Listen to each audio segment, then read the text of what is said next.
Eh bien, écoutez, j'ai grandi en Belgique et je suis détentrice d'un MBA, donc un Master of Business Administration de l'Université de San Francisco en Californie. Ensuite, en termes d'expérience professionnelle ou professionnellement, j'ai été directrice des ressources humaines dans des sociétés telles que Labralima, telles que Celtel.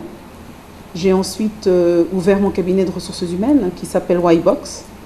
Et de ce cabinet de ressources humaines est née l'École supérieure de management de Kinshasa, où nous nous trouvons aujourd'hui. Très franchement, quel était mon rêve? Mon rêve, était d'être interprète anglais-français, de pouvoir travailler pour des organismes internationaux comme interprète, en tout cas à l'international. Imposer, non, parce que personne ne m'a obligée à faire un master en gestion d'entreprise.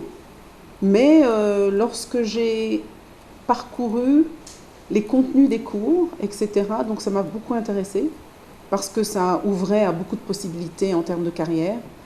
Et donc c'est ainsi que je me suis lancée dans tout ce qui était gestion d'entreprise. Donc j'ai fait d'abord un bachelor et ensuite mon master. Jusqu'où je pense aller? Ben, écoutez, je ne sais pas. Une chose est sûre, c'est que je me dis que l'école supérieure de management, comme je vous dis, fait partie d'un cheminement. J'aimerais peut-être embrasser à un moment quelque chose où je contribuerais peut-être encore d'une autre façon au pays, hein, parce qu'ici on contribue à notre petite manière, notre petite pierre, hein, en développant des jeunes, en développant des personnes en entreprise, etc. Mais peut-être que peut-être travailler dans une société, diriger une société para-étatique. Quel est mon sentiment? Mon sentiment, d'abord, je vais dire que je suis fière, parce que de toute façon, dès l'instant où on fait des choses dans la vie, bon, c'est vrai qu'on ne le fait pas pour les autres, mais il est vrai que lorsque des personnes peuvent apprécier le travail que vous faites, ça ne peut que faire plaisir. Maintenant, j'avoue que j'ai été étonnée parce que je ne m'y attendais pas du tout. Mais j'en suis fière. Alors un mot pour conclure, pour clôturer. Eh bien, un mot pour conclure, mais si on en vient au thème de la femme, donc je dirais que je pense que dans la vie, il faut, surtout lorsque c'est professionnel, dans la vie, il faut tout simplement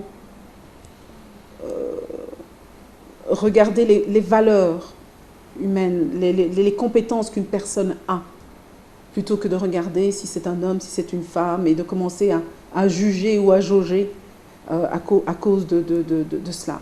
Regarder si cette personne sera capable de le faire, si elle a les valeurs aussi, parce qu'il faut, comme on dit, il y a des gens qui sont capables de faire beaucoup de choses, mais il faut aussi faire ces choses-là de manière honnête. Il y a le y arriver et le comment on y arrive. Et le comment en question, il faut quand même que ce soit en respectant les autres, en fonctionnant avec des valeurs, en faisant les choses, en tenant compte des autres. Donc il y a l'objectif et il y a le comment on atteint cet objectif. Donc